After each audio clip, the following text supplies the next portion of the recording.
Well, I think the big thing that, we really try to look for, in the second scrimmage is, the guys that have played around here and have been good players know how to compete.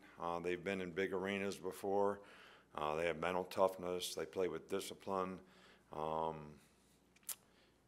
you know, we have a high expectation for how those guys play, and those guys don't disappoint us. And they didn't disappoint us today. But the big thing that we wanted to see today is we have a lot of young players on our team that have a chance to contribute to the team and play winning football. And I think the biggest thing that we've been trying to emphasize with them is the mental part of the game is so important.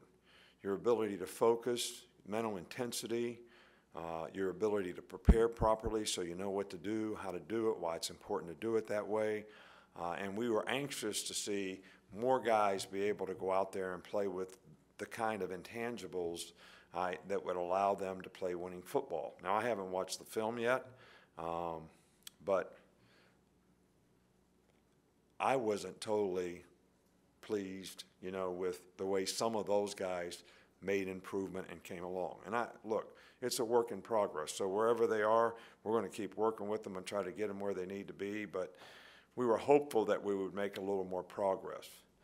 Freddie Kitchen made an interesting statement last night when he when he spoke to the clinic, and I actually shared it with the players today. Now, we have about 5 choices, in our life. We can be bad at what we do. We can be average at what we do. We can be good at what we do, which probably is God's expectation for whatever ability he gave us, or we can be excellent, or we can be elite. And everybody has a choice as to what they want to do and how they want to do that. But if you're going to be excellent or elite, you got to do special things. You have to have special intensity. You have to have special focus. You have to have a special commitment and drive and passion to do things at a high level and a high standard all the time. And it doesn't matter what God-given ability that you have. That probably can make you good. But without the rest of it, I'm not sure you ever get excellent or elite, and that's the part that we're trying to get to. So, we only had, Jedrick Wills sprained his ankle today. We don't know the extent of the injury. We'll do an MRI. He didn't come back. We didn't expect him to come back. We wouldn't let him come back. So, we'll see what the deal is when we do an MRI and all that probably on Monday. But no other significant injuries to report. Coach, we'll start here on your left with Michael. Just in general, how would you assess the way the quarterbacks played today? I think the quarterbacks played okay. We turned the ball over a lot more today, but I think we had some what I call bad interceptions off of people's hands, tip balls, things like that certainly they count as interceptions, but sometimes they're not all the quarterback's fault. We had a couple other not as good of decisions as we'd like. But we made explosive plays on offense. And, I thought the first group, both sides of the ball, played fairly well. But after that, we got a lot of work to do with the depth that we have on our team. Go back to the right with Charlie. You mentioned that depth in young players. Just what did you see from the inside linebackers today? I can't. It's hard for me to be specific until I watch the film. I saw some guys flying around. I saw some guys miss some tackles. I didn't feel like we tackled really well, especially the second team. First team did a pretty good job, but people aren't running their feet on contact, trying to cut tackle, trying to butt people to the ground, and I think they're finding out that if they don't tackle them correctly, they're not going to get them on the ground, not when you play against good players. So I think there was improvement there, but certainly the whole idea of playing defense is tackle a guy with the ball. So you can do everything right, and if you don't tackle the guy with the ball, that's why you're out there. Okay, we'll go over here with Alex down the right. Nick, I wanted to ask you about some of the young guys on the defensive line, DJ Dale and Justin. What have they done to maybe impress you a little bit out there? Well, both guys have made really good progress. They're very good athletes. DJ is, playing some with the ones that knows. He's got good initial quickness, good power, strikes. Seems to be pretty conscientious, shows a little maturity about being able to go out there and do his job. I think some of the other guys have certainly shown us that they have ability.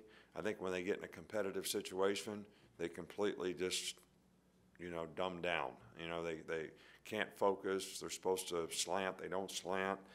So it's really, you can see the talent, you can see the ability, but they've got to develop confidence, when they hear a call that this is what I do, and trust in that and believe in that. And right now, in practice, it's starting to happen. But the next step is we got to get it in a competitive situation. Two more, Cecil and then Tony. Coach, just as a follow-up to that, probably even in the years that you've been here, 10 years ago, you might have one guy, two guys leave after his junior year. Now 7, 8, 9 guys leave after their junior year. Do you see that on the field in spring practice? Is that a noticeable difference? I think there's no question that it's different, but I don't think it's any different here than it is every place else. We've had this conversation, I think, before, but I don't know. I don't really look at it. I've heard 135 guys. I had 142 guys went out early for the draft.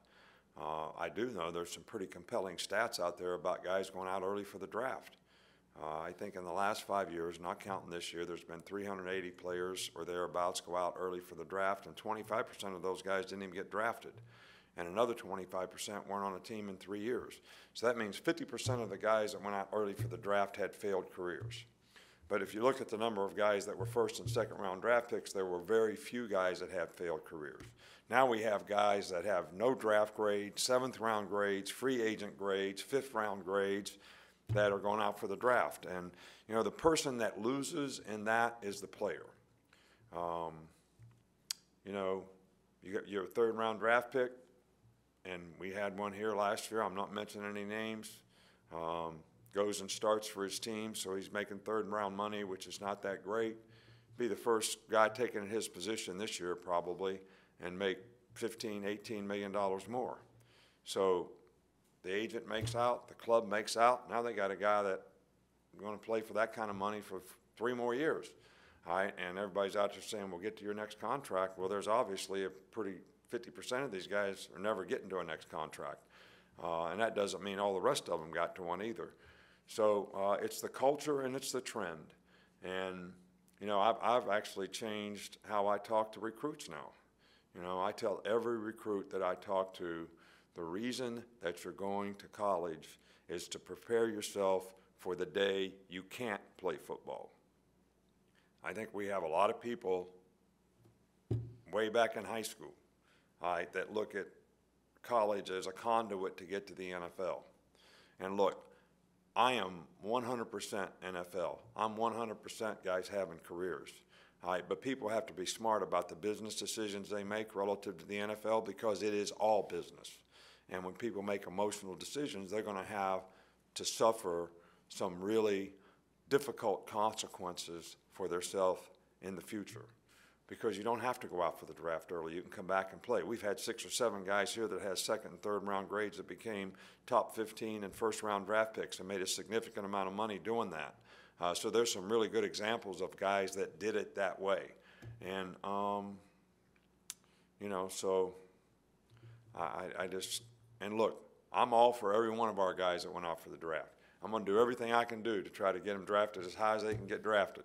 All right, because once they say they're leaving, what benefits our program is that they do great, and I want them all to do great.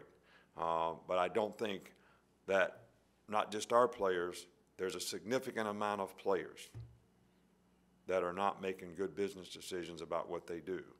And, yeah, it affects our team, but our team turns over more quickly. We just have to have more better young guys that can go out there and learn how to play and provide depth to the team. And it's not going to be an excuse for what kind of quality we put on the field. We just got to do a better job of coaching because we got to do a better job of developing young players because they're going to have to play more quickly.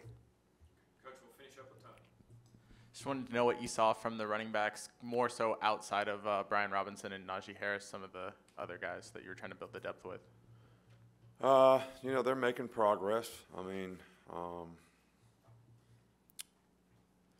You know, do they have things to work on? Absolutely. Do they have ability to make plays? I think so.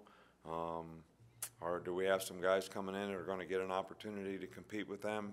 I think so. And I think that's one of the things that, you know, we got 9 players coming in on defense and 3 more guys coming in on offense, and, you know, all those guys are going to get every shot over the summer and fall camp to be able to compete with the guys that are here. So nobody's going to be entitled to anything, you know, when it comes to next fall. You know, I know that you guys, all you care about is a depth chart. We don't have a depth chart. Everybody's going to compete, and hopefully we'll be able to get those guys to be able to play winning football at running back past the first 2 guys as well. Thanks, Coach. All right, thank you.